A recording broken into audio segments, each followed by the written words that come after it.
You're listening to Podketeers.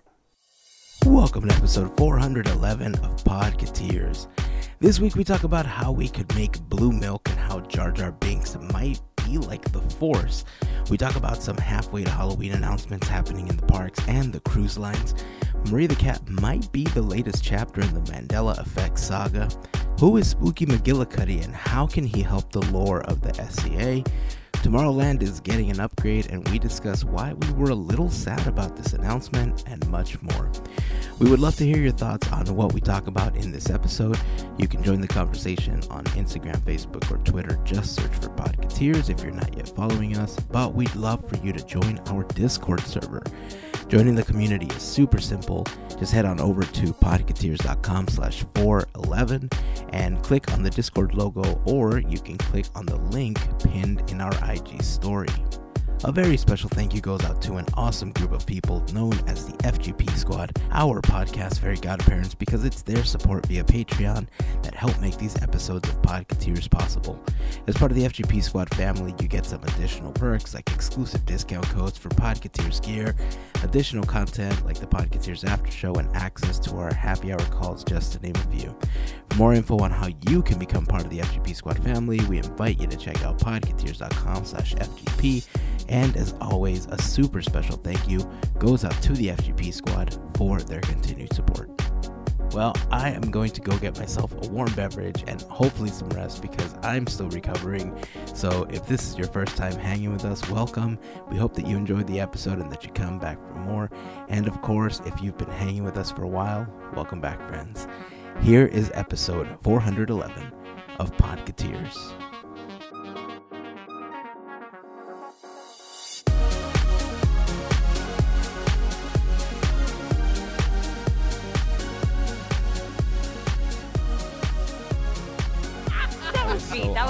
That was me. You know what? We'll figure it out. We'll figure it out. Okay. You know what? Okay. But we're here and we're recording an episode and it's great. Everybody's having a good time. It's May the 4th when this comes out. We're all excited about Star Wars and pew, pew, pew and lightsabers and... It is May the 4th when this episode comes out, isn't it? It is. Larry, I am your uncle. What's the line from Spaceballs? I am. Oh no! I am your brother's uncle's. I don't know. Good movie. I have not seen Spaceballs in a while. I feel like that's what you should have told Larry right now. That was like a good quote. Larry, I am your father's brother's nephew's cousin's former roommate. There we go. That's the line. I had to Google it. Thank you, Google. Michael Google. Michael Nice. Google. And the new epic. drink is coming soon to match the Michael Google. Yummy. So, yeah, Star Wars. I don't know. How do you celebrate May the 4th? Do you, I guess you get some blue milk and, I don't know, go sit in the sand? What if you can't Simplified it. how would you make blue milk? Like if you can't make it to the parks to get yourself some blue milk, how would you make blue milk? Because Okay, I know mean, this is a there's good Nestle idea. Quick This that'll is- give you pink strawberry, yellow I got an banana, brown chocolate. How do you make blue? Food Well, coloring. you get you get your milk and you put in some blue Gatorade, of course. Oh. That's what I like. Milk and blue Gatorade, everybody's favorite combination. I was Yeah. like, You got Creamy a and bunch tarty. of different options of Gatorade flavors. Okay. You got the ice and the whatever blue fruit punch. I don't know. I'm- I drink one flavor of Gatorade and it's yellow. Oh, okay. Yes, yellow. Classic flavor. Yellow flavor. Mine is Yellow orange flavor. flavor. Yeah, I got sometimes red, and I used to drink the frosty white ones, but then I stopped liking those. Those are black cherry or not. You know what's funny? I don't know. Melissa said, what'd you say, milky, tarty milk, or what'd Yeah. you say, tarty and creamy or something? I don't know what you said right now. Ironically enough, that's really what the blue milk tastes is. like. So- It is. And I was like, oh. Blue Gatorade and milk. You know what? It's close enough. You know what? We got to try this. I got a Why? I magic don't bullet. know. We'll get. I feel like everybody listening collectively said "ew, gross" when they heard you say that. But if you've had blue milk in the parks before, or the green milk, whatever, They Right. got green it Gatorade, yeah. is kind of tarty, and it is kind of like creamy and milky. So, Yep. I mean, if you're lactose intolerant, you'll want to substitute it with like coconut milk or something like that. But now that I think about it, like coconut Oat milk. Like oat milk has a distinct flavor of Oat It juice. does. not going to go well Almond with this. juice. Almond juice will not go with Almond this juice. either. It has to, in my opinion, it has to be a heavy cream or just some kind of cream, not even milk. Like it has to be a cream with the Gatorade, or Heavy whipping cream. Yeah, I was Yes. gonna say. which would make you a nice mousse for the top in the end. So I There guess you it go. works out. That's the froth, Or the foam. it has to be like a coconut-based milk or something like that, and then you can mix it with the Gatorade. And if you turn it in one of those machines, I guess you can slushify it or something. Oh, or if you don't want the Gatorade, if you don't have any Gatorade on hand, just go get some like tricks and then take all the blue ones out. You stole my idea, the Fruit Loops. This is what I was And put 'em waiting. in the I was milk. waiting Little for one. everybody. I was like, I'm gonna tell you my hack. I Nice. just throw You know what, Larry? blue It was Fruit Loops. premonition. Blue Fruit Fruit Loops. Great minds think alike. Blue Fruit There we Loops. I pick them out, throw them in the milk, let it sit. Bam! Now you have a good cereal and a good milk. So there you You go. could do that with Skittles. They got blue Skittles, I'm sure, right? Blue Skittles, blue M&Ms. we're off Nah, the you rails. can't do blue Kool-Aid. Skittles. I mean, Oh, blue Kool-Aid. Yeah, just take the maybe. blue Kool-Aid powder There and you instead go. of milk, You are put welcome, everyone. Or instead of water, blue Kool-Aid powder, Interesting. a cup of sugar, and cooking a with gallon of milk. Podketeers. If you go with Larry's idea, though, I feel like there's so much you can do with it, because you got Boo Berry, Oh, you have obviously the Fruit Loops or the Tricks or whatever, but then you have, the Captain Crunch that they make for 4th of July. That's a Good. good one, Hazen. That one I think would be Like the Crunch super. Berries The Crunch or Berries, whatever. yes. That has a lot Yeah. of flavor too. That one would be Oh. super good for something like this. See, All right, There we sounds like an experiment we need to do. Who makes the best at home blue milk? All right. Well, if anybody wants to try it, let us know. Tag us in your post, and then let us know Well, how it that's tastes. That's our way of saying Happy May the 4th, everyone. May the force be with you. May the 4th be with you. And hey, if you happen to be listening to this the day after, happy Revenge of the 5th. There you go. Hey, You're Return of the 6th. your only hope for blue milk. Remember that. Your only hope. But yeah, I don't know. All hail Jar Jar Binks. George. Oh no! Is that how you celebrate the 4th? That's I get out my Jar Jar Binks statue and I put him right in front of the TV and And Talk- you Talking bend the Jar knee Jar. at the altar of Jar Jar Binks. Oh. yeah, there's a little chant I say, and it's just a little personal chant that's just to me, Gotcha. that I made up just to honor Jar Jar Binks and all he's contributed to the greater There's a lot to good it. in the universe. There's a lot to What? that. So- Out of curiosity, what is some of the greater good that Jar Jar Binks has contributed? Because Well, it's yeah. Jar Jar Binks. So Jar Jar Binks is a uniting force. It's kind of like he's kind of like the Force. It guides us, it binds us, it whatever. Everybody has a unique bond of hating Jar Jar Binks, and he brought people together. And for that, we thank him, and we should honor him because it's a common ground that left and right and all in between can gather around the table and agree that Jar Jar Binks is a horrible, horrendous character, and then that's why we should honor him. Oh, you're not wrong.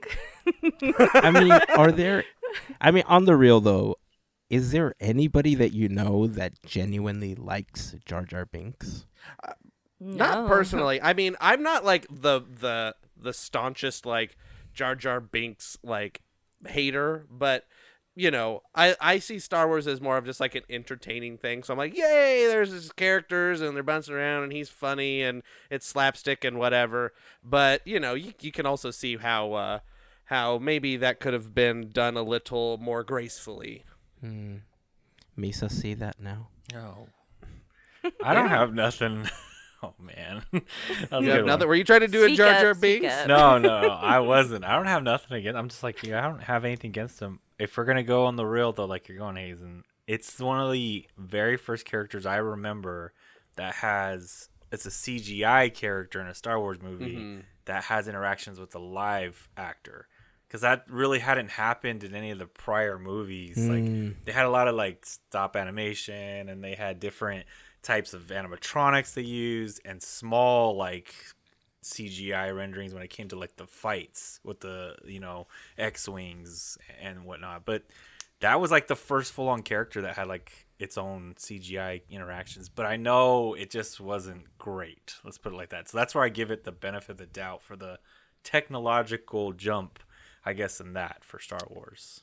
That's fair. I mean, for the Yeah. technological standpoint, I can understand that because you're right. There was a lot of practical effects, people in makeup and stuff like that. So, okay. I mean, if that's the catalyst for people hating Jar Jar Binks less, I think it's a good one to have. All right. I mean, I don't think I'm a big enough Star Wars fan to care either way. Right. Look, I'll tell you the truth. I think I kind of felt how he didn't fit in the movie, not being a huge Star Wars fan, and I can understand why people were like, this character's garbage. Like, why is he even in the film? But, I mean, I could care less whether he is or isn't, right? That's not a hill I'm going to die on. I'm not going to be like, yeah, he needs to be out or anything. Like, he's in it, and he's in it, right? So it is what it is. I mean, all the Gungans are kind of ridiculous. You got what's the guy that Yeah, guy. that guy. I forget. Oh, what I'm talking yeah. I don't know. I think there's some characters, though, that I'm willing to argue for if anybody was like, no, they don't belong there. Like Tactical Chewbacca from The Mandalorian, like 125%. That's a character that just needs to be part of the universe. I mean, he already is, right? But Oh yeah. that's one that if he didn't exist before, I'd be like, yeah, no, he's got to be in this thing. Yeah, well, you know what? Boss Nass, that's who I'm thinking of. I should have remembered that because it's in the Weird Al song. But speaking of songs, I'm sure somebody has come up with this, and I've never looked it up, but every time I hear Smooth Criminal, Smooth Criminal, Yeah. the song Michael Jackson. Yeah. So I hear that sung by Jar Jar Binks, where he's just, Oh. Annie, are you okay? Are you okay, Annie? Oh. Are you okay? You've been hit by and struck by a Got smooth it. criminal. And the smooth criminal is obviously Obi-Wan Kenobi.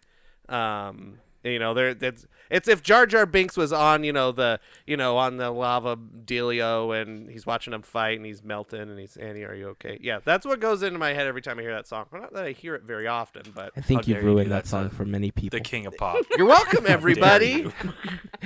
As you're describing it, it's like, That- oh boy. That is He's just offensive. standing there looking. I'm not gonna try to do a Jar Jar Binks Don't do because it. I've not practiced one, Yeah, but don't do it. I'm sure somebody out there has had to have had this thought It's in their besides head. me. It's in their head now. You've done it. Annie, are you okay? Oh, Forever. that Are is- you okay, Annie? You're welcome, listener. Well, now I'm Annie, curious are you if okay? anybody has ever actually had that thought. Oh.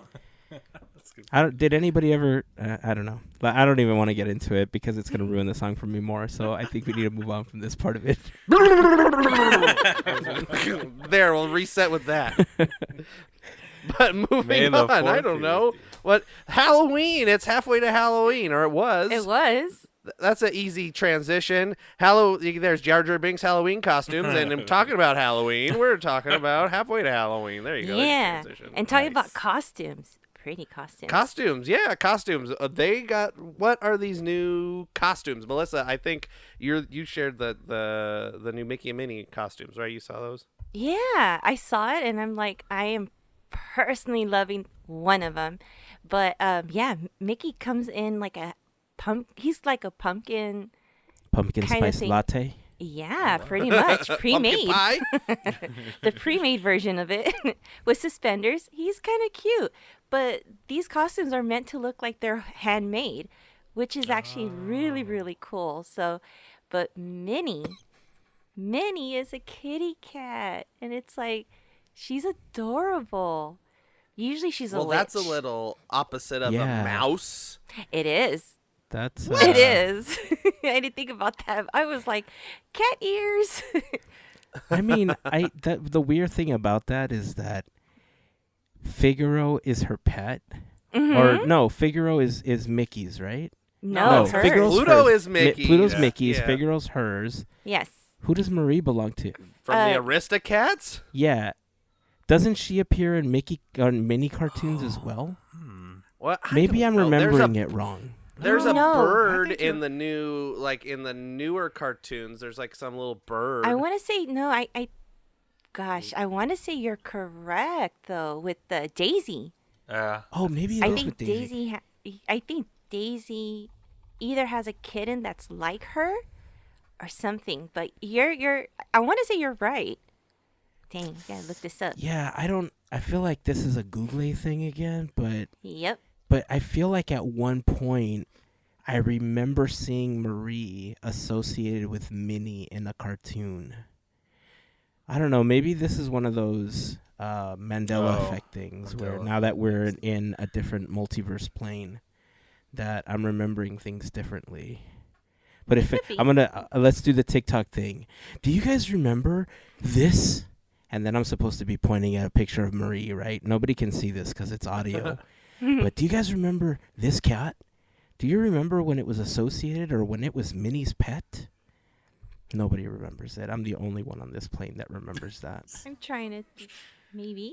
I'm on the Disney.fandom.com wiki, and according to this, Marie has been featured in the Aristocats, Flubber, Ralph Breaks the Internet, and the upcoming live-action Aristocats film, and shows called A Poem Is and the Disney's Tsum Tsum shorts. So I don't know. It could be a thing. Somebody out there, if you know, somebody out there's got to know if it's an actual thing.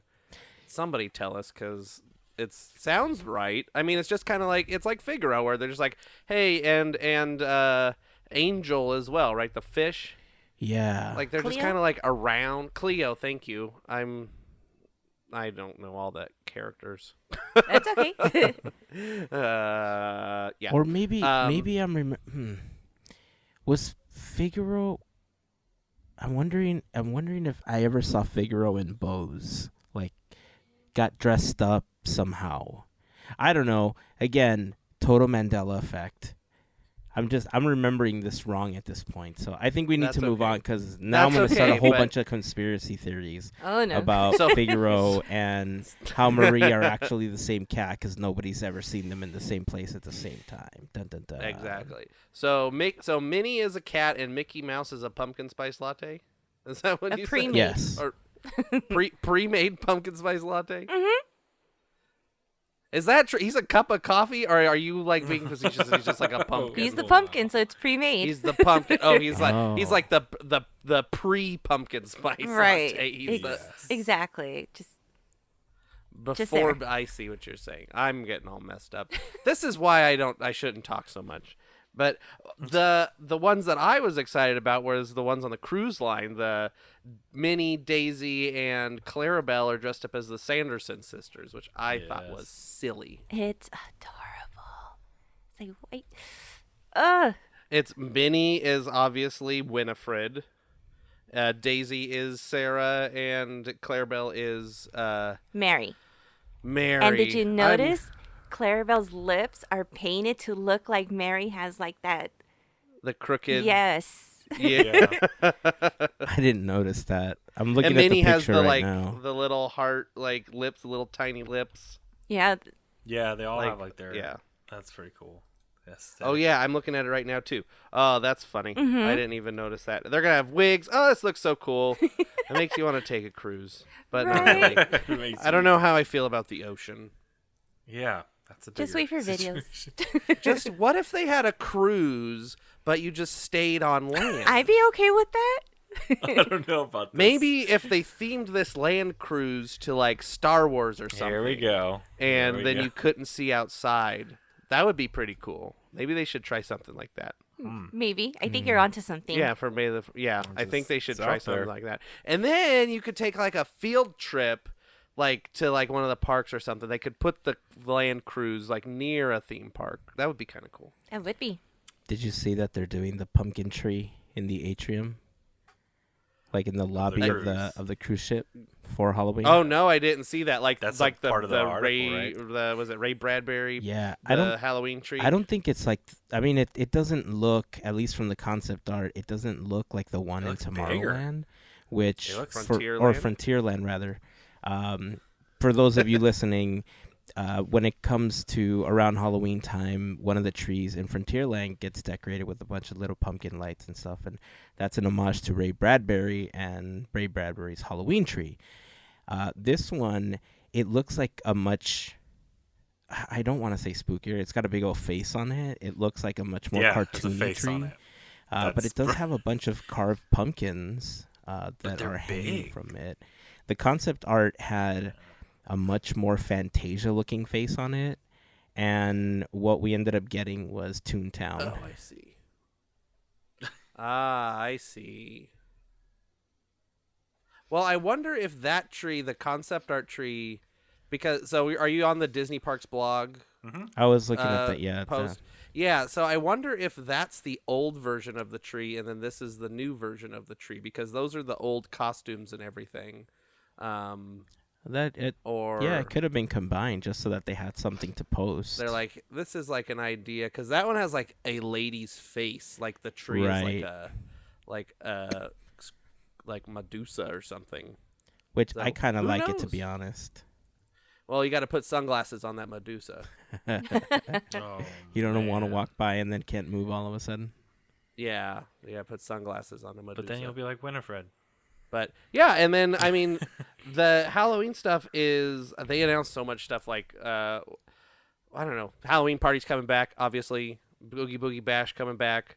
They announced more Haunted Mansion details, which was cool. I mean, the movie. I'm all over the place right now. It's think the we all are. excitement. I think I'm so I'm too excited to sleep.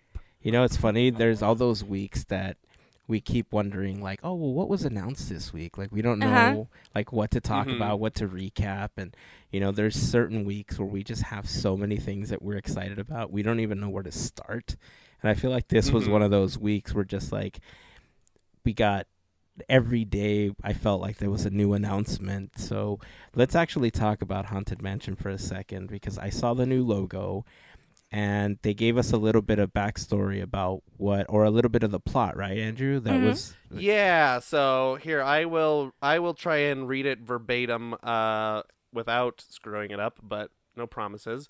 The latest plot synopsis reads: in this mysterious adventure, a doctor, Rosario Dawson, and her 9-year-old son, Chase Dillon, looking to start a new life, move into a strangely affordable mansion in New Orleans, only to discover that the place is much more than they bargained for.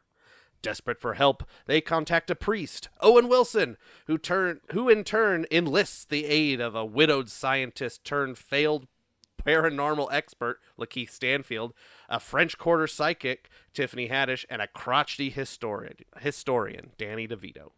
And that's all I got. But I mean, it sounds. I heard a lot of people saying like, "Well, it's just the same plot as the Eddie Murphy movie," and I was like, "But it's No, it's not. It sounds It's different. not. Nobody moved in. They were selling the house. It's a real estate comedy." Yeah. Correct. Yeah. This Oh, we're it- looking like at an exorcism by the sound of it. Right. So it's a Yeah. complete different thing than what we've had before. Yeah, wow. Yeah, It sounds totally different than the Eddie Murphy version. I mean, this one itself, it sounds like it's going to be one of those wow moments when the ghosts just start appearing out of nowhere, It's just like, wow, the Like, wow, ghosts. there's a ghost. Wow. I really wonder now. 999. Wow, really? Are we gonna get That's one? a lot. And then there's a ghost on a jet ski. Oh, That's funny. Nice. almost. But yeah, I mean, I wonder, like, are all of these people going to be like Southern or like Cajun, because it takes place in? So I wonder if like Owen Wilson's going to be doing a Southern accent or Danny DeVito's going to be doing a Southern accent. I think it might be silly, and exciting to hear. But I mean, all in all, it just is exciting to hear that this movie is moving forward. Something, right? Just because nothing has been moving forward on the Haunted Mansion for A I don't know, while. 100 years. It seems Yeah. like.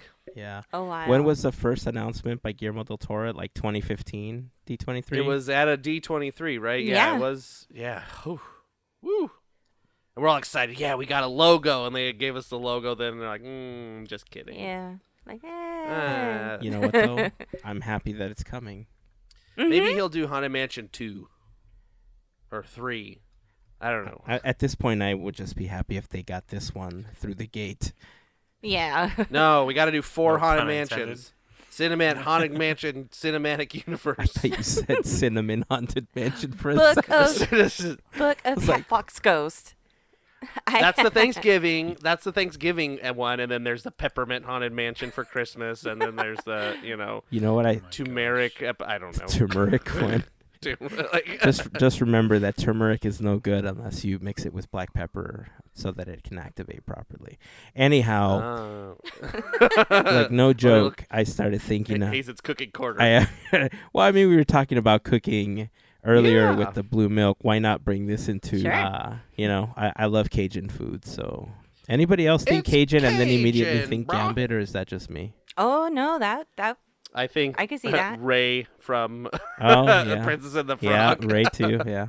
That's a good one. I think Gambit, especially because of all the stuff happening in the Marvel universe, which I think we can get to later or next episode or something, because there's so much happening. But I started thinking that if ever Disney wanted to expand the Haunted Mansion universe into Disney Plus, I would love to see like a 3 to 6 part episode miniseries on the Hatbox Ghost. Because in certain pieces of literature, the Hatbox Ghost has a name. It's Randall Pierce. And I would love to see the story of how he ends up in that scenario, or, how it all ties together. And I don't know if that piece of literature is actually fully considered canon to the story of the Haunted Mansion. But I want to say it is, and I really hope it is, because then they can give us a Disney Plus miniseries. Yep. Well, they don't have to base the movies or anything, directly on the mansion, because I know I've seen a lot of articles from Disney historians and stuff like that, and Imagineers talking about the lore of the mansion, and anything that's like all of these names like Gus, Ezra, and Phineas, like those are not canon to the attraction at all. They're just like marketing came up with them because they're like, well, we're selling these dolls, and so we got to give them a name. The same thing with everybody. The original what do I want to say, like story plot line of the mansion, like almost nobody has a name. I mean, you got Constance, and that's pretty much it until these names came later. So I mean, I don't know all of the ins and outs, but I think a lot of the stuff that's in the comics and the merchandise and things like that were made just to make it easier for us, and also to build a lore, even though it's not in theory canon to said attraction. I guess Master Gracie is another name. Yeah. Well, I feel like Master Gracie might be the only one. What did I say earlier? Randall Pierce? I think it's Yeah, Randall well, I don't Pace, know. That actually. sound- It's not Randall Pierce. Either way, that But- name's boring. He's a better name. We can come up with a better name than that. So Spooky McGillicuddy. That's a better name. Spooky McGillicuddy. So It's Spook and then E, like Chuck E. Cheese. Spook E. His middle name's Entertainment. But what a great opportunity, right? Like, even if we don't get a 6-part series on Randall Pace, not Pierce, sorry, and the Hatbox Ghost, what if we did get like a 6-episode series, and every episode concentrates on actually finally giving a story to the Haunted Mansion? Like, I know that it's always been kind of up in the air, but what if Imagineering fully sussed out like the Jean Lafitte connection and the connection to Constance, and because if they did that, it goes back to when we were talking about the S.E.A. and connecting it to Pirates of the Caribbean properly and actually giving it the backstory that ties it into the Bayou, fully connecting it to the S.E.A. And then, it just platforms out into what this movie can become and expanding on that. So I don't know. I feel like the Haunted Mansion is one of those that if Imagineering got involved and they fully gave us a story, even if they left the mansion alone, to kind of leave it as ambiguous as possible, they could give us a story on everyone. And I think people would be happy to finally have something like solidified. Dude. Let's expand on that 999 part series. I was going to say, get out of my head. One ghost each. Get out of my head. Because exactly what you just said, Hazen, is they could give us a story on everyone. And I was just like, they could give us a story on Leota. I mean, she has so much to offer. Just, it would be great if we did have that. But I like 999 mini stories. Yeah, 999 episodes. You release, that just content for the rest of eternity. You release one a week for 1,000 weeks. Dang. Yeah. I like it. I mean, I think, given the connection that Madame Leota already has to the S.E.A. Yeah. It's right there for the taking. We'll hear next week. It's going to be happening. Dude, Disney seriously? listens. if like in a week or two, we get an announcement, or even at like D23 later this year, we're like, coming to Disney Plus in 2024, Haunted Mansion, the true story. All right. Like, what? No, wait a second. What? And we can get episodes on, everybody's favorite characters like Brother Dave and Cousin Harriet and all the other ghosts. Levitation. I mean, there are 999, like you said. So yeah, you're right. I am mortal. You are gone. Yeah. Reincarnation. Thea later. Seems like there's a lot of them. Yeah, good old Fred. And good the old pets. Fred. Can't forget about good old Fred. Oh, the pets. Yeah, and the pets. The The pets. snake and the frog and the cat, bird, the dog, rabbit. elephant. And then we can even have an episode about the ghost dog reindeer that happens to come to the mansion every year. And then Yeah. that dentist guy that got to be the 1,000th ghost. He'll be the last episode. Right. Or is it going to be Owen Wilson's character? Wow. Wow. Could be him. I'm a paranormal whatever I am. Man, Wow. how did I end up doing this? Look at this. I can go through walls. Wow. Hey. Wow, I'm Jar Jar Binks. Jar Jar Binks' dad. Wow. Ka-chow. Wow, that seems like something from another life. Mater. Like ka-chow. That sounds so familiar to me. I don't know why. I don't know. Melissa's trying not I am to trying not to laugh. I'm like, I have to look down because, oh my gosh, you guys were on a roll. And I see Larry, and I was like, nope, look down. And then a jet ski flies by again. I always know when we're taking it slightly too far when I see Larry hang his head and start shaking it. I just can't picture him being like, wow, I'm a paranormal. Yeah. Wow, look at me juggle my head. Wow, check this out, guys. Parlor trick. God. I wonder if he's gonna have one of those Ghostbuster things. The like the thing, the sides come up. You know what I'm talking Oh, about? yeah. Ghostbusters. Like, whatever those are. I'm sure Ghostbuster people. Tell me what that thing's called. Nice. Look, I just yeah, know I that don't know. whatever they end up doing, they have a lot to live up to. Because Muppets Haunted Mansion was a freaking masterpiece. Oh, yeah. That's good. And that has just become one of those things that I just have to watch over and over, regardless of whether or not we're halfway to Halloween or not, or Halloween time. I don't know if they can get anything scarier than that old man Gonzo. I tell you what, That's terrifying. thing of nightmares. That was terrifying. But you know what's not terrifying, Hazen? What's that, Andrew? The special group of listeners that help us with our contributions on whatever Patreon, and they're called the FGP Squad. FGP Squad.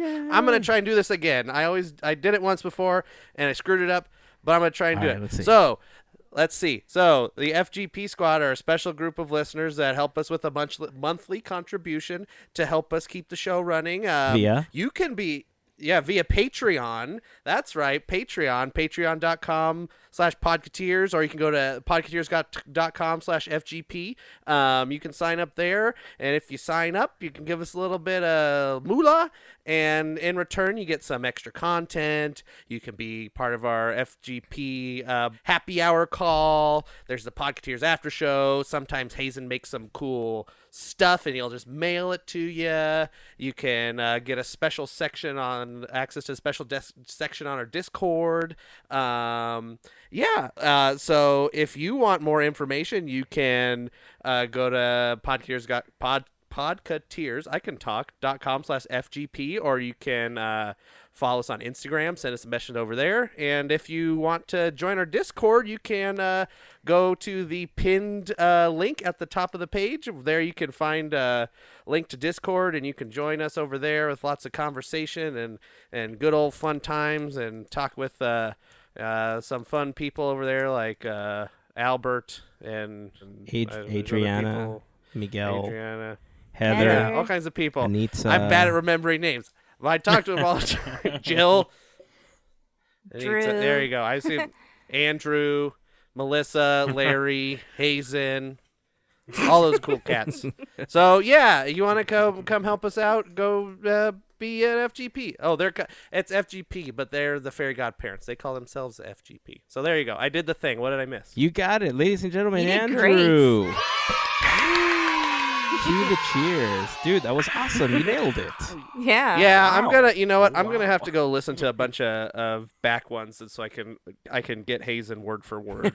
So it's a little more eloquent, so I can take it off your plate sometimes. Hey, man, I think it's funny. You did amazing right now. You nailed every part of it. It was awesome. That's why we had the cheers in the background right now. I love it. Well, All right, but yeah, go ahead. Oh, no, sorry. I was Go gonna ahead. say. So since we got that covered, I guess we can move on to the next topic. Yeah, what are we talking about? Hotel? Yeah. The So hotel. we got this new hotel coming. Larry, you want to tell us a little bit about this new hotel coming? Thanks, Jason, on that. I wouldn't say it's new, but like Disney, what we talked about is giving an old idea a new lift. If you were on the Disney Parks blog, like a lot of things we were mentioning this week, you've probably seen that Paradise Pier Hotel will soon begin a transformation with an all-new theme. The reimagining of the hotel will weave the artistry of Pixar into its comfortable contemporary setting. Guests will gain a new perspective on some of their favorite Pixar worlds and their characters through carefully curated artwork and decor that reveals the creative journey of the artists who helped bring these stories to life. And I just read that verbatim. I was gonna say, is that off the pretty top of your head, Larry? Wow, you're so eloquent. Just like Andrew worked it in. And, I was just taking it from the master over there with the thank FGP you. Squad call out. Yeah, I think what's interesting about this is that I think a lot of Disney fans, FGP overall, every listener, it goes to Disneyland Park, probably, or DCA, I should say, sees the Paradise Pier Hotel and it's probably like, man, is that thing still, like, they forget that it's there. I think you see it as a hotel, but you forget what its theme is really because it's so long ago. It really ties into what the pier used to be, which was before it became Pixar Pier, which kind of just tinks right into what this hotel is. It makes sense. But what I was really looking at for me when I first saw this, it's funny because in early April of 2022, maybe other Disney fandom have saw that Toy Story Hotel at the Tokyo resort opened up, and it had a lot of things in there. If you watch YouTube videos, because I didn't go myself, or if you looked at the Parks blog post they had on April 5th on Disney Parks blog, they gave some pictures, and it's really interesting because right when I saw that, I go, oh, that's something they could totally do here. But I had thoughts on it immediately, and it's funny because then just right after this, boom, this came out, and my thoughts were, I would hope they'd take some of the best things there, which they had like at the Tokyo Hotel, Toy Story Hotel. They had this really cool outdoor area where they had like huge size, make you feel like you're shrunken down to a toy, where you have like a large Woody or a Buzz, or you have Slink's doghouse. And then you had these like cool windy game piece boards that you'd walk through on the outside area. And the hotel inside of Tokyo, the Toy Story Hotel, had some cool elevators to get to your room sections. And each floor was designed like a Woody floor or a Buzz Lightyear floor, which is really cool. Now, when I read this one, the positives I take from it, I like the artwork that they mention in here, because it reminds me of something that we might see at like Lamplight Lounge, where there's like inspiration instead of like straight theming, which is really cool. But the thing I worry about is that they slap a Pixar ball in the middle of the lobby and then throw up a couple art pieces and then change the paint and say, Pixar Hotel, here's $1,000 a night. This hotel is inspired by Pixar, the building that we work out of. So I mean, that's Look, where I'm there's a at. computer over there. Right, exactly. That's where I'm at. So I worry. I see the art rendering, like we saw in the other things, but they're really only showing what the lobby would look like in that art. I mean, they show a facade of the front of what the hotel looks like currently, and not really anything different from there except Pixar balls being on like the trees and stuff. Small little details, but I get it. But I'm not willing to pay I'll pay that price at Toy Story Hotel in Tokyo with that major it's not a redo, but a major update to a hotel that looks really cool, like themed all the way. Like the rooms, go look it up, folks. The rooms are really cool too. It's like being in Andy's room, some of the rooms from Tokyo Hotel. So if they did something like that here, I'm 100% down. But I worry it's going to be the other thing where they like revamp it in a way and we're like, oh, they're charging how much a night for that? But you get your own special entrance. I knew you were going to bring that up. A bridge to, I'm assuming, Pixar Pier.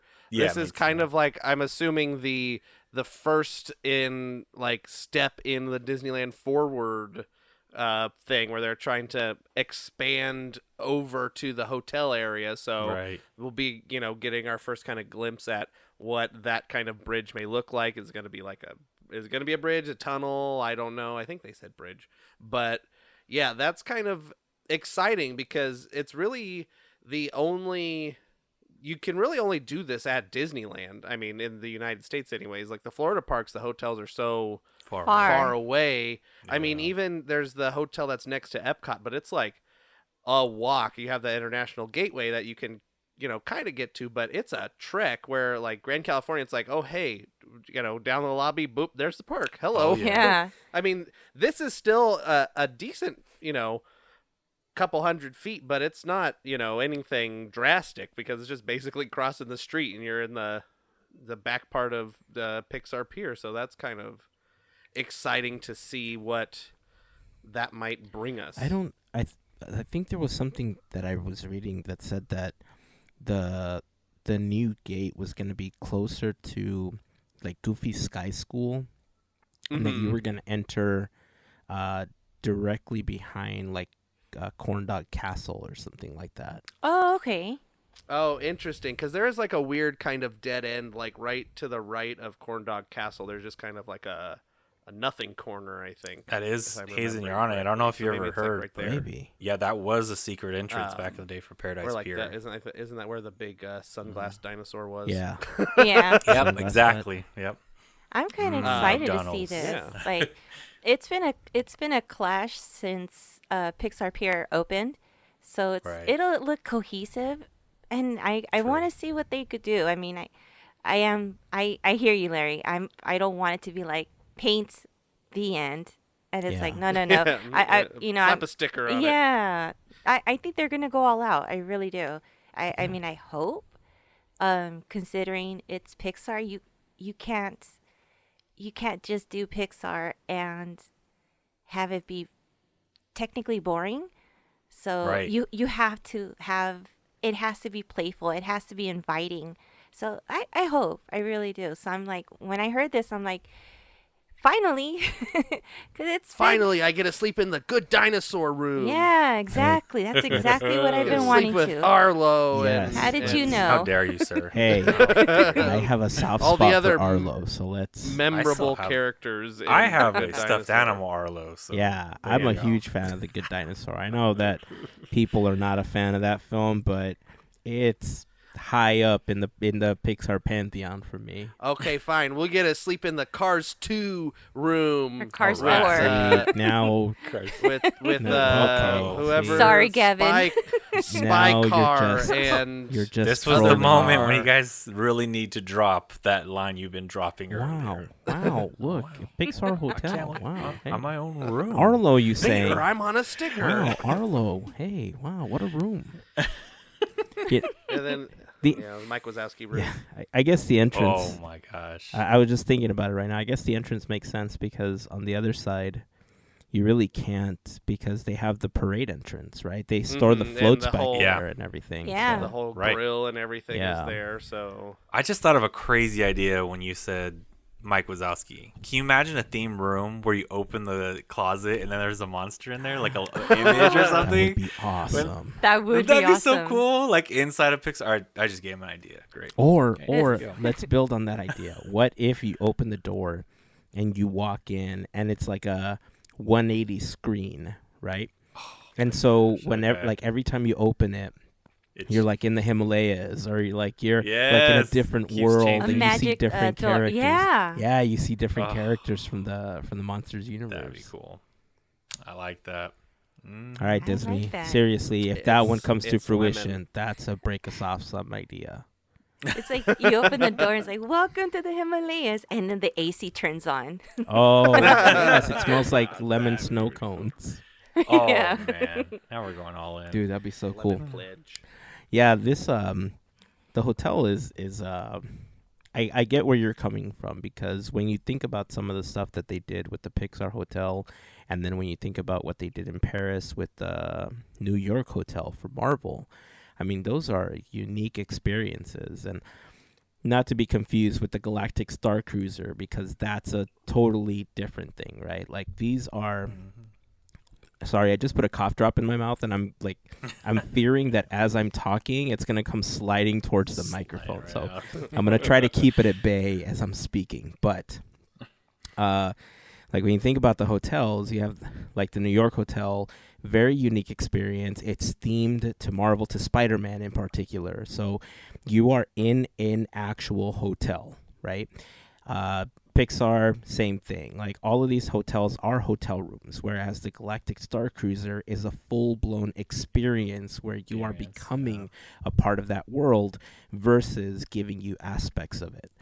So it's it's never gonna be $6,000. Well, I shouldn't say never because Disney, right? But Oh, look out. it's not gonna be like $6,000. For a family of four, whatever, for a couple of nights like the Galactic Star Cruiser. But it would be upsetting. I have to agree with you on this one, that it would be upsetting if they just, put up a couple paintings and the full experience isn't there. Like they just add some colors and everything, which is nice, but that you can walk through Pixar Pier for, right? Like it has to have these genuine experiences that really place you in the moment and make you feel like a toy, right? You're a toy all of a sudden. So yeah, it's going to be interesting to see more of this project as it develops. The whole thing's just themed to like soul, and you're just like in like the afterlife or what, or the before life. Dude. That's the whole. I like a just soul. That may be clouds calming. What about like a soul lounge? Like a lounge, yeah. Ooh. Right? Yeah, like a That's jazz Oh, lounge. that Yeah. would be amazing. Well, that'd be cool. Now that would be a Reminds me- good place to hang out. Yeah. Right? Yeah, look, That listen. would be cool. If remember when we armchair imagineered DCA and we added the speakeasy? Yeah. So what a great opportunity to add like a loungy speakeasy jazz location. And Right. like off in the distance you have a stage where of course you can have live performers, but you use the Tupac technology, right, to project Yeah. Joe Gardner up there playing some Right. jazz with his band. Like That'd how be dope cool. would that be? Chills, man. That'd be That's awesome. cool. That'd be so awesome. Dang. We'll take the check now. Yeah. Oh, Right. no. Make it out to Podketeers. Check, jeez. passes. Make it out to cash. Make it out to cash. Yes. Make it out to cash. Oh, that's awesome. I mean, there's so many cool environments that Pixar just innately has within it, just because of the vast, things they've covered. So I mean, there's just, you can do a lounge and a restaurant on almost anything, and it would be cool. Yeah. Yeah, I mean, Ooh, I a don't know. cocoa themed restaurant. Oh, Boom, Mexican food. You're nice. welcome, guys. And you know what it's gonna be? It's gonna be like the Pixar food court, and then there'll I be like the know. Cocoa booth, and then like the Brave booth, Oh no! Here we the go. Inside Out boba balls or something. I don't know, and like Yeah, that sounds. Damn. Bow Plausible. Bow.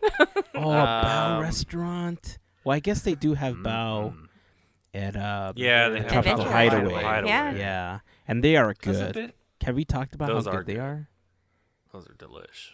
Do they have lumpia over there too, or did I make that up? No, they do. Mm, In the Okay. Tropical It's- Hideaway. Yeah. Yeah, in the Yes. Tropical Hideaway. Yeah. Okay. I told somebody that, and I was like, I don't eat lumpia, but I could have swore that it's over there. Yeah. So okay, I didn't make it up. But yeah, I don't know. There's so many And then things. That was a big breath. I guess on top of, since we're talking about that, I just want to quickly sidetrack over to Downtown Disney because they did announce that Din Tai Fung was coming to Downtown Disney as part of the reimagining of the area. And have any of you ever had food from Din Tai Fung?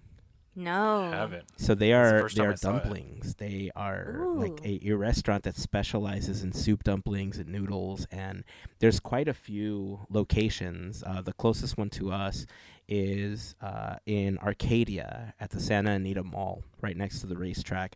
But there's one in Costa Mesa. There's one in LA. There's one in Santa Clara, I think. And I think there's a popular one out in Vegas or something. But we've had I had coworkers at one point bring some food from there, and it was amazing.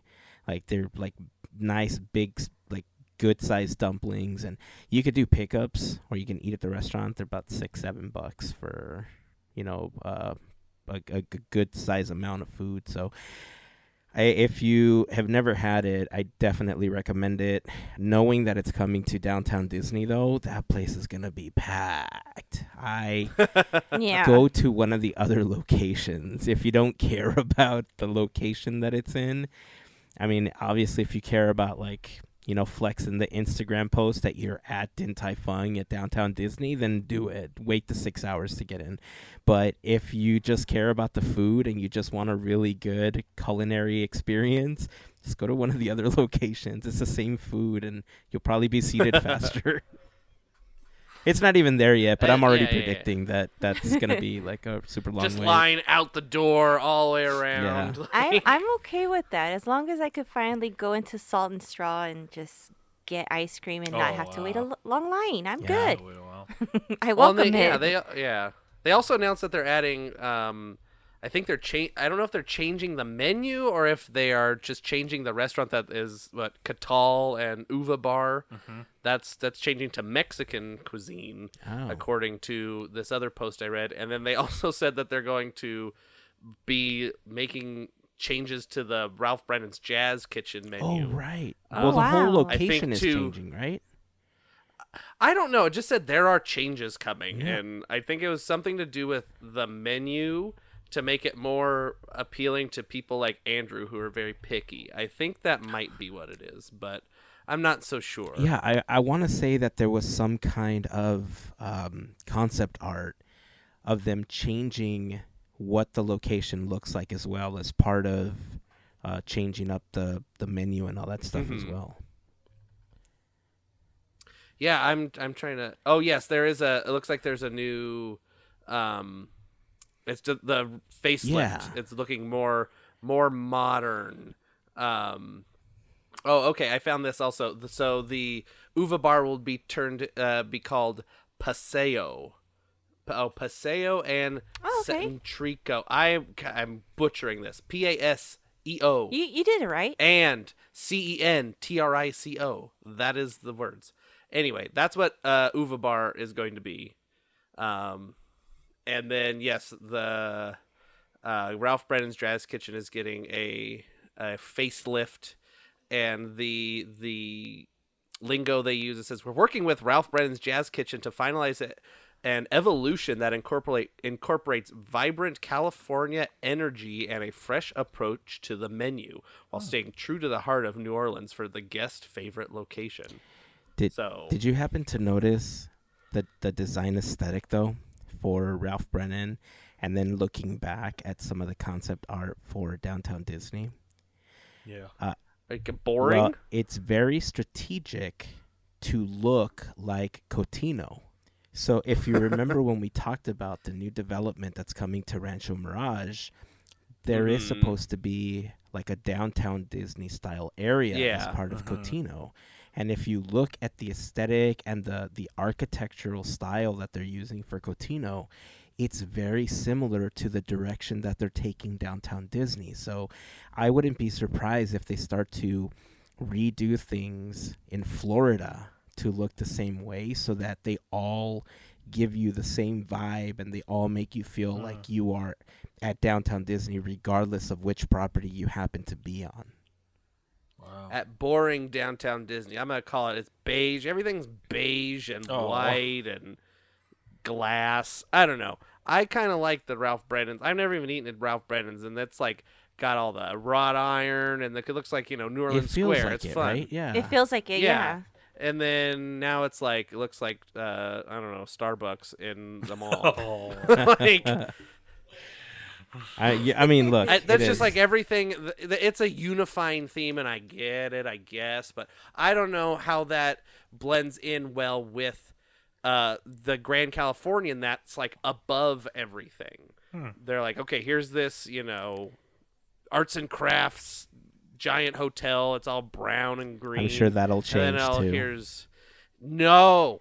Yeah. I don't Well, know. I mean, it's not. Or just that side. Yeah, of it, maybe. exactly. I mean, it's not unlike Disney to paint or dress up specific sides of One something side of the building. just to make it blend in, right? You see it across the board at Disney parks. So I wouldn't put it past them if they changed just the Downtown Disney side, and then everything else just happens to, lead into that wilderness lodge look that we know and love now.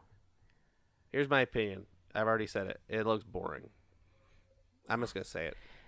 I'm curious to see what it's going to look like, because there is a part of me that does like the futuristic looking architecture that they're bringing to the table. Like there's one particular thing that's part of the Cotino concept art, and it was like a rendering of the member clubhouse or something like that.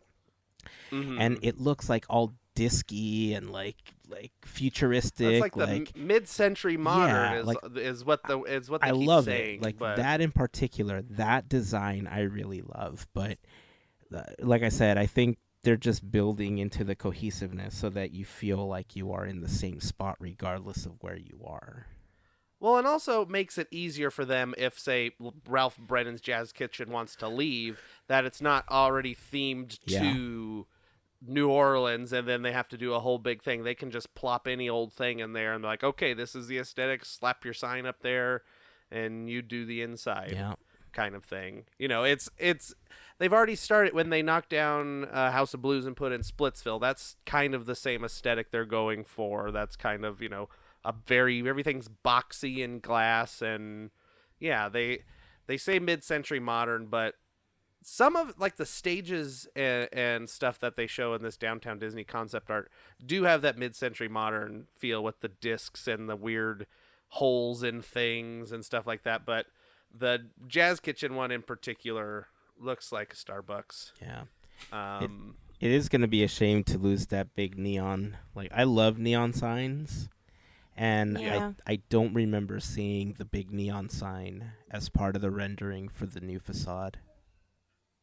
And the gator. Yeah, it's like just like a Jazz Kitchen in like little thin font.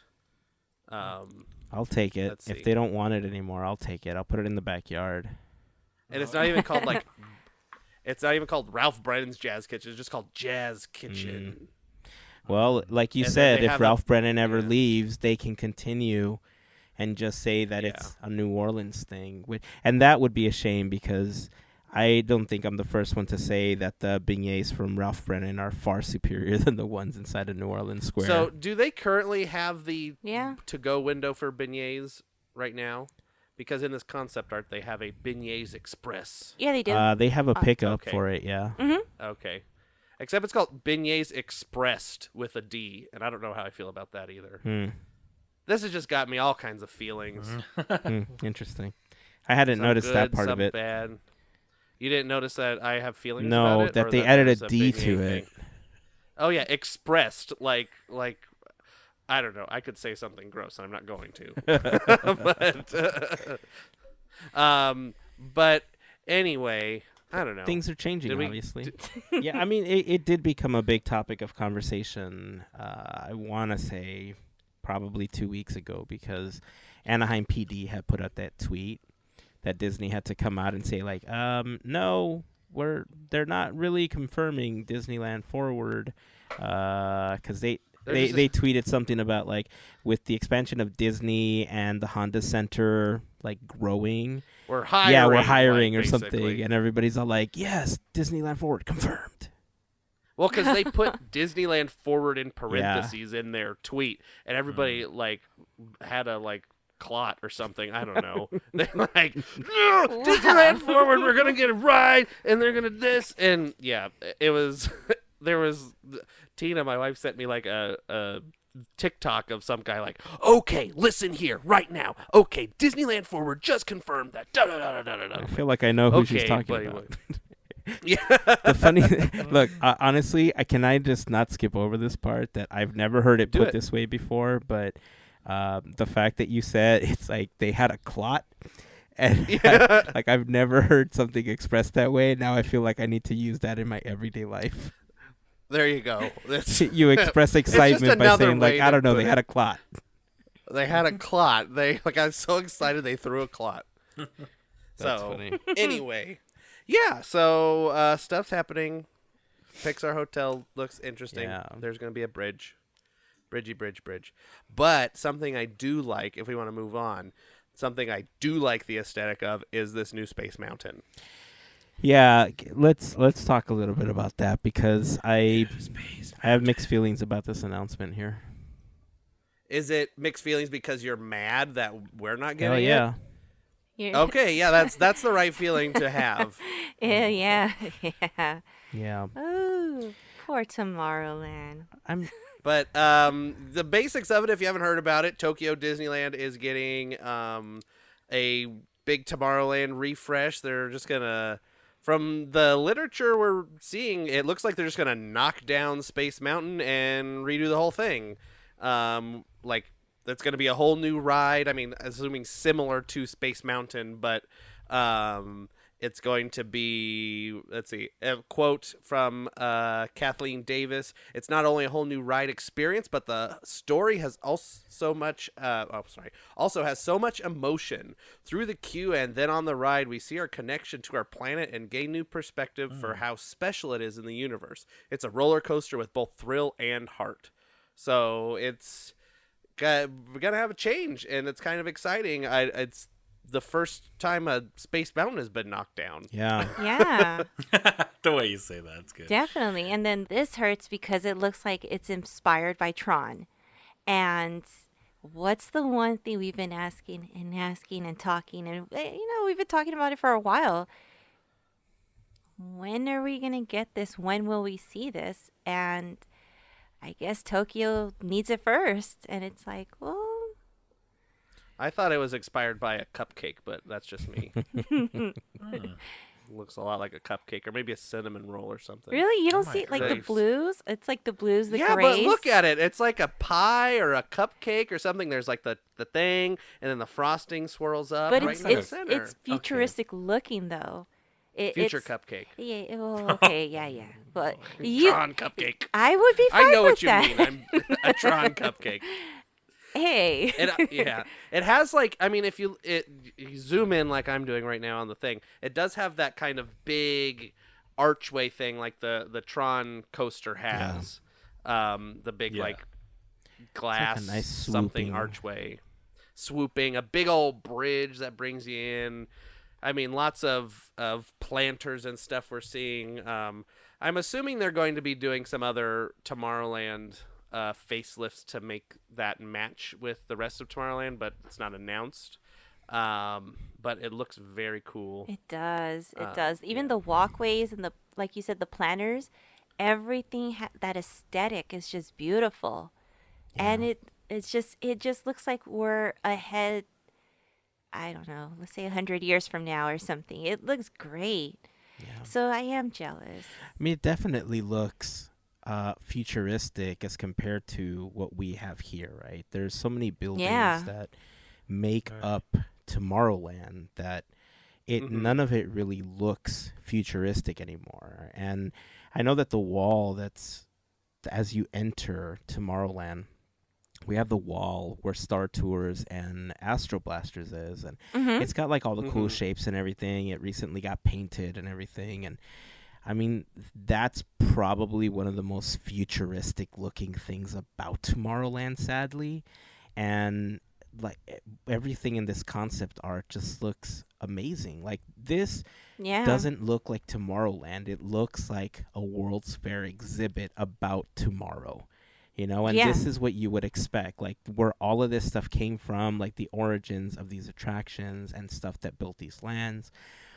But I guess the biggest thing, one of the biggest reasons I think this is happening is because in Tokyo, the Oriental Land Company is really the one that handles a lot There of it is. what happens in the Disney parks for them, because all they're doing is they're leasing the brand so that they can display the characters and everything from the Walt Disney Company. So they have their own money to back all of Yeah. this.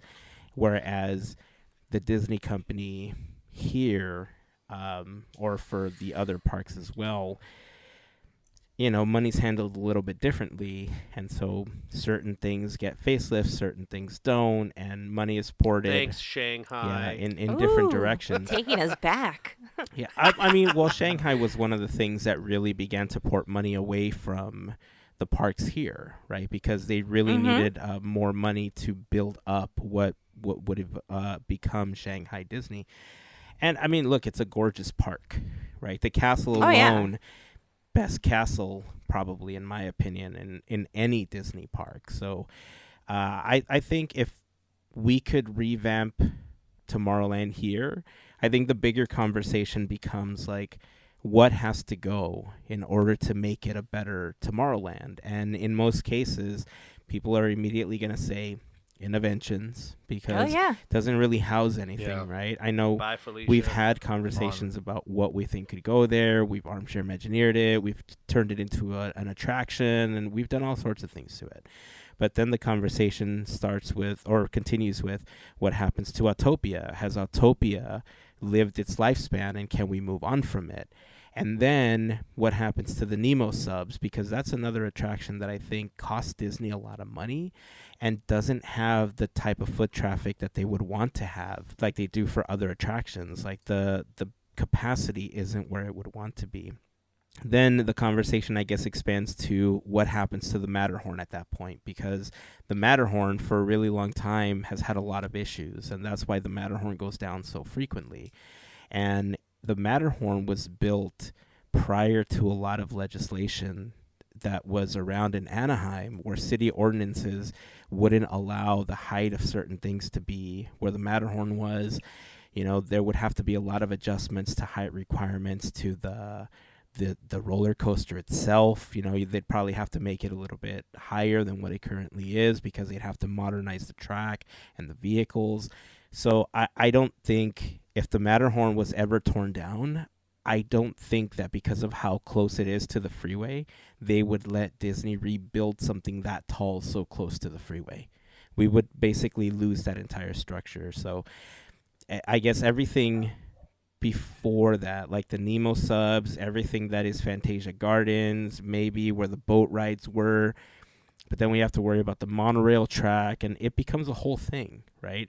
Yeah. It's a much larger project than just adding an attraction or just revamping Space Mountain. Could they give Space Mountain a facelift? I think so. I think if anything, that's the easiest thing that they could do to make Tomorrowland look a little bit nicer. Maybe add some of these planters that we see in the concept art for Tokyo.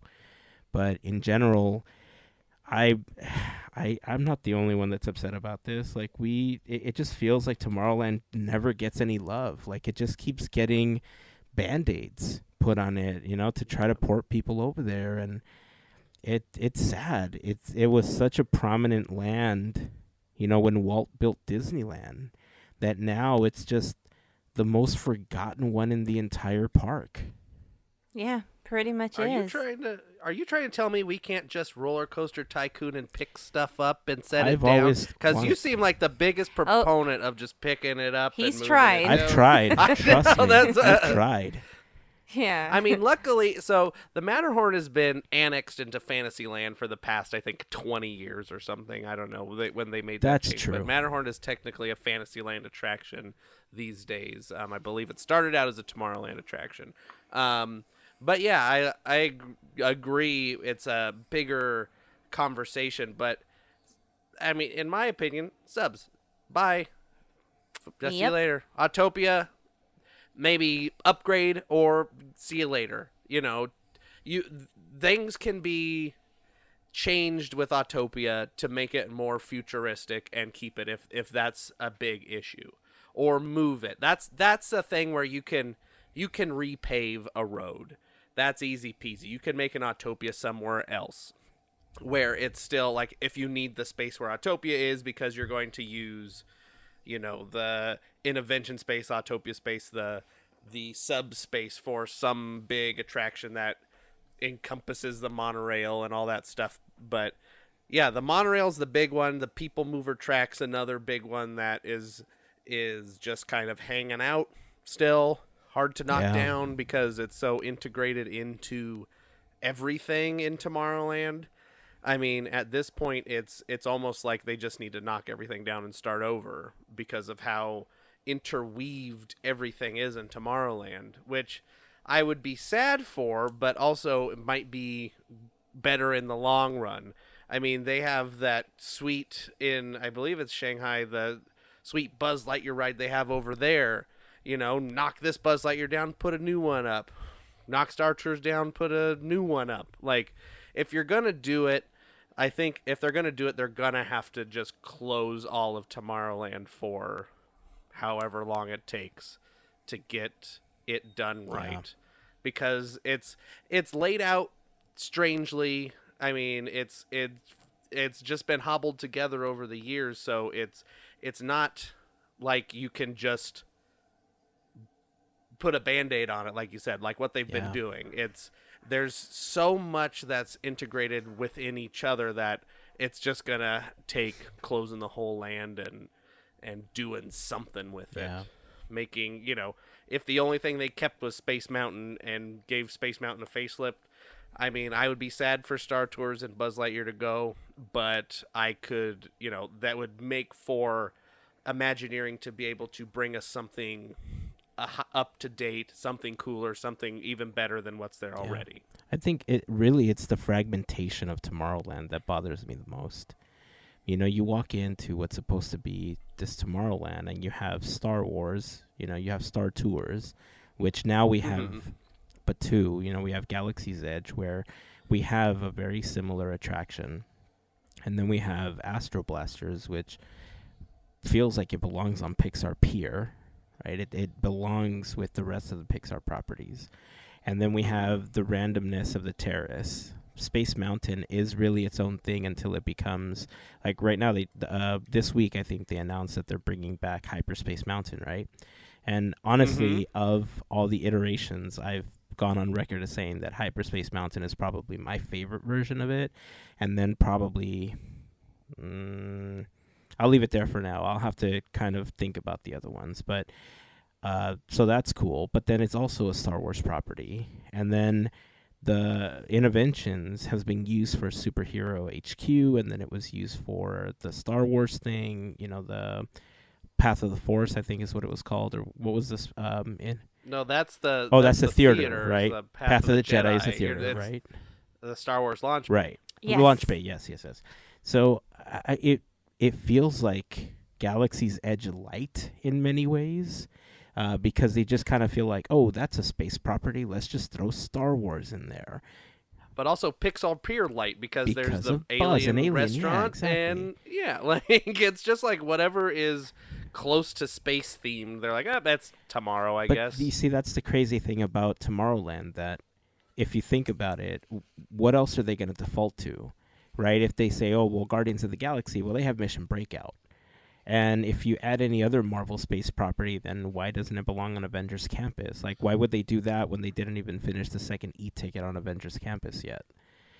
Well, they're doing, Florida's getting Tron. And that, I think Which- that, honestly, it really is one of the only properties that would feel like it belongs in Tomorrowland without feeling shoehorned. Like, if all of Tomorrowland just went neon and we had Flynn's Arcade and it was just the grid, like, if that's what Tomorrowland became, just Tronland, and they gave us a bunch of experiences that were themed to the grid, it really feels like something that could be fairly timeless, that people would enjoy if they gave us decent attractions.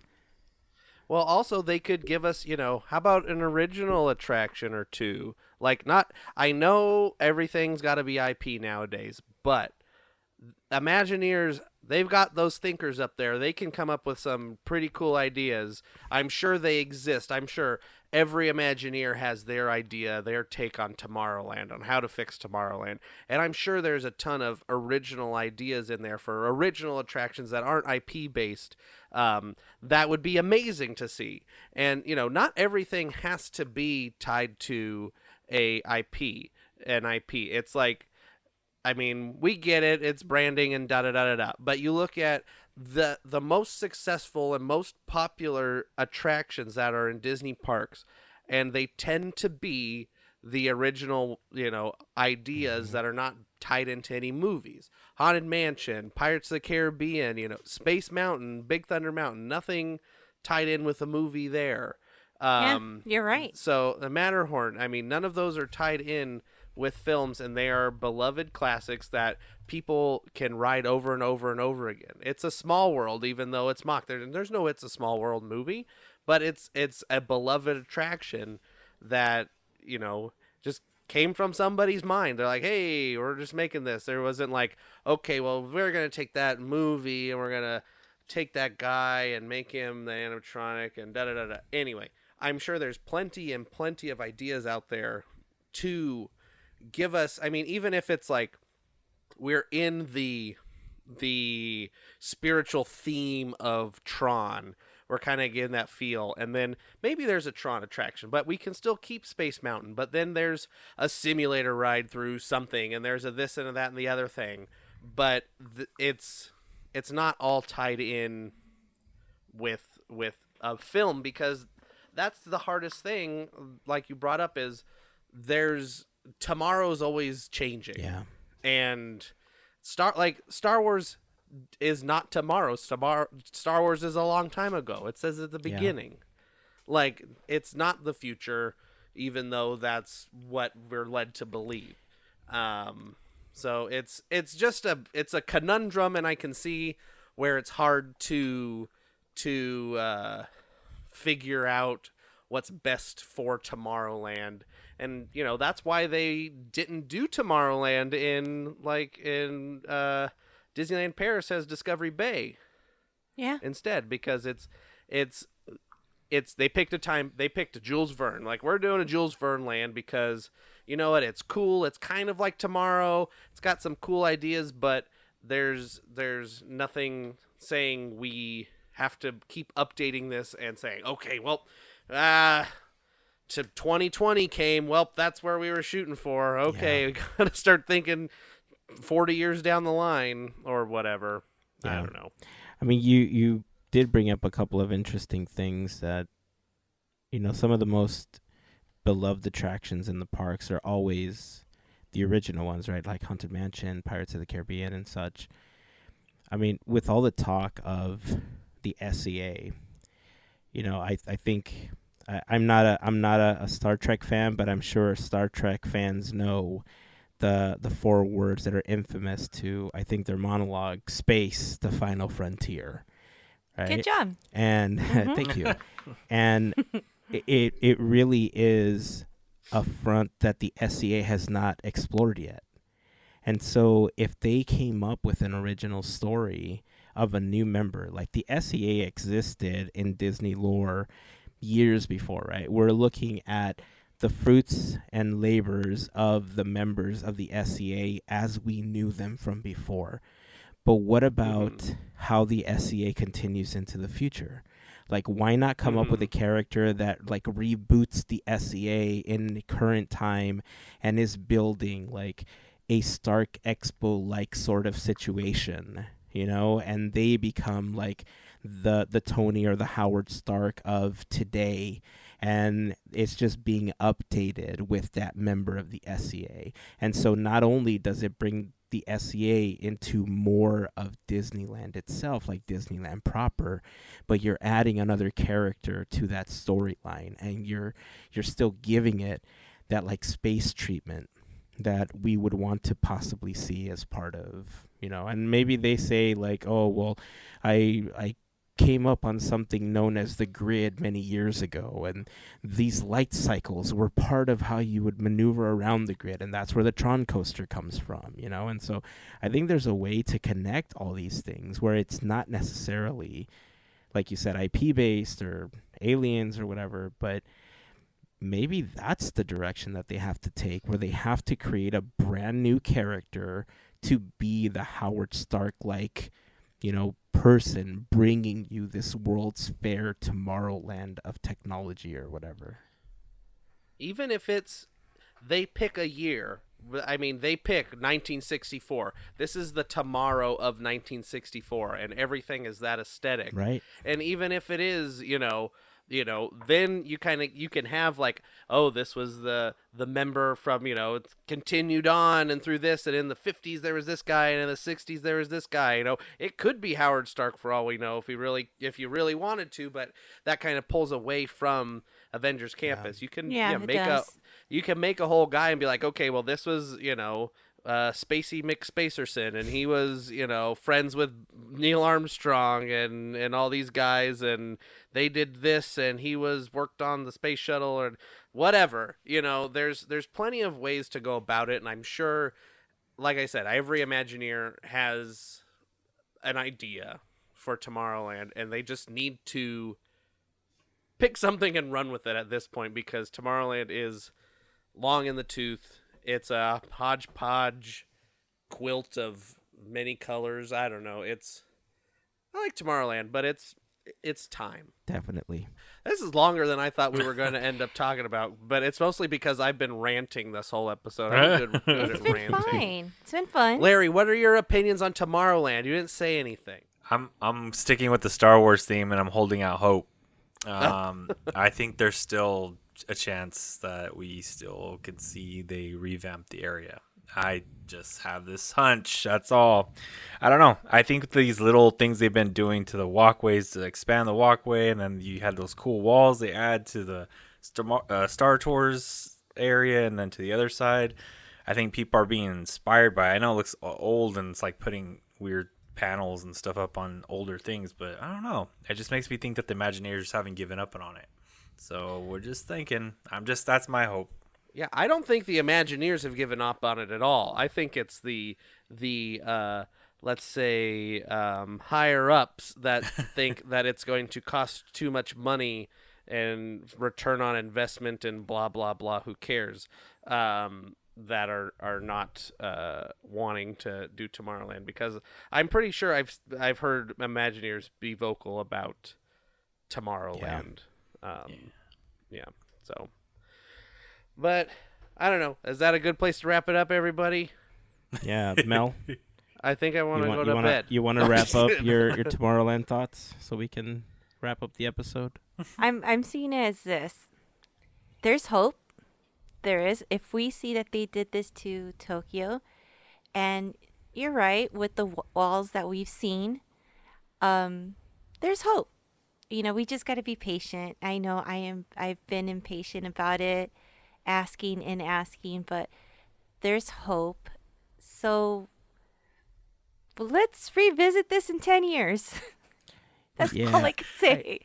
I want to I say think I with what agree you with guys are you, saying- but 10 years feels Yeah. like it's a long time to wait for something like that. I'm I being don't think it's positive. 10 years down. I feel like Ah. look, Disney raises the prices on stuff every year now. And so that money has to be ported into something positive, especially if they keep raising the price for Disneyland. Toontown. The things at Disneyland need to be upgraded. First was Toontown. Yeah, That place and was so real Toontown is rough. getting a really great upgrade. I think that was a much needed one. It's definitely like the land that had no love for like years, right? So great start. If they're going to continue on this trend, I would love to see some of that money get ported to Tomorrowland because Exactly. if that's what's coming next, then great. I know that there's been a lot of stuff happening in New Orleans Square recently. Like they flattened the ground. There's no more steps, that lead from the walkway that leads to Mansion and, the area in front of Bad idea, but that's well, that's a whole other conversation we can have. But, there are enhancements that are coming. They're, doing things to the tree in Adventureland. Pirates is getting changes. So changes are coming. But like we said earlier, they feel more like quick Band-Aids, to get people into that area to disperse the crowds a little bit more. But Tomorrowland really does need, I mean, short of tearing the whole thing down and starting over, it needs a lot of love. Oh, Do it. Knock it down. Roller Coaster Yes, it Tycoon it, does. click it away, enter Yeah, put it in storage. enter the cheat code for unlimited money and just have at it. Go Imagineering, you have my blessing. That's what they were waiting for. Oh, I'm glad. Now they can Man, get if started. I knew was that it. was the case, I would have said something years ago. Nope, too late. You Well, wasted your only you know shot. what? At least they can get started now. there you Well, go. now they know. All right. Well, I guess that's where we're going to wrap up the episode. If you have any thoughts on anything that we talked about, join the conversation over on Facebook, Instagram, and I guess Twitter as well. Just search for Podketeers. But really, we'd love for you to join our growing community over on Discord. As Andrew mentioned earlier, the best way to sign up is by clicking on the pinned Instagram story with the Discord link, or you can head over to the blog post for this episode at podketeers.com/411. And within a couple of clicks or taps, depending on the device that you are using, you will be signed up to be a part of our Discord server. And yeah, we'd love to hear your thoughts on anything we talked about, whether it's tearing down Tomorrowland and what would you put there, or all the things we talked about for Halloween, the Haunted Mansion movie. It's all fun. So This was Minnie's cat. Marie, honestly, tell look, us. people can answer that question, but I feel like we're going to get more of a Hazen. Seriously, that was a Mandela affecting your head. You are totally living on another plane of reality. Oh, dude, we didn't get to Moon Knight again.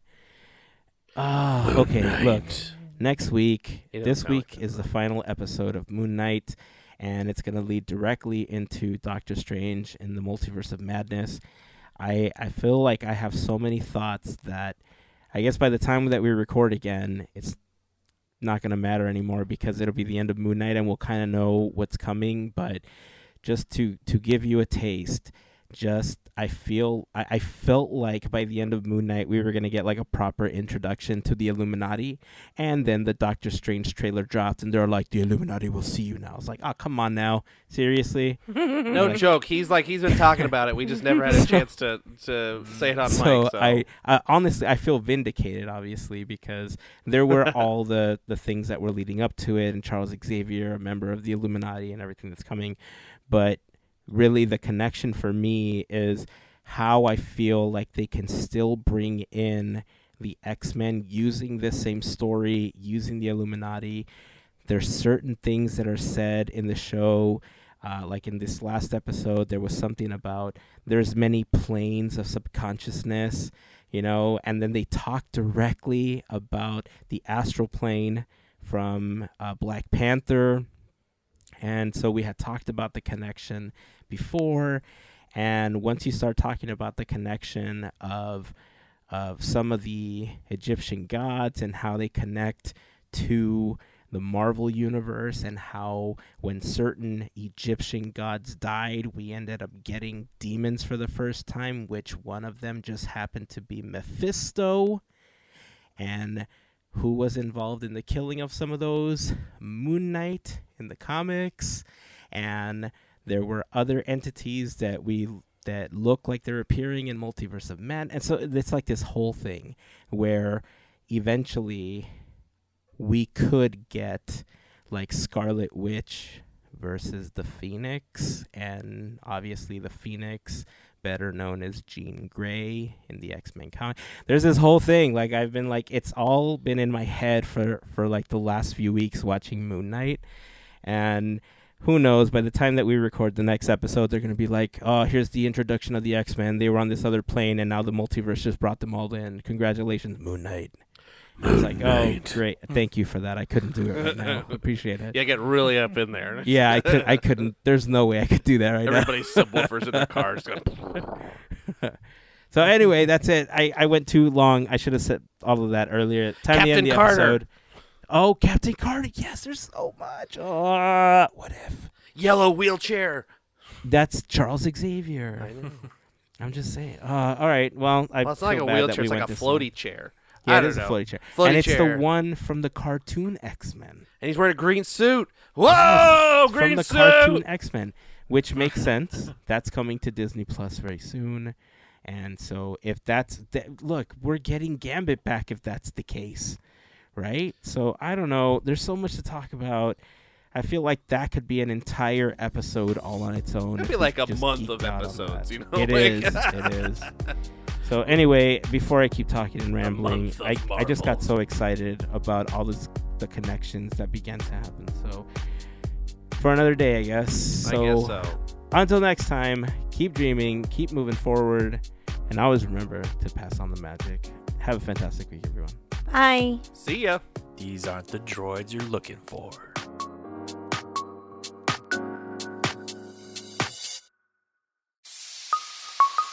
Part of the Podketeers Network.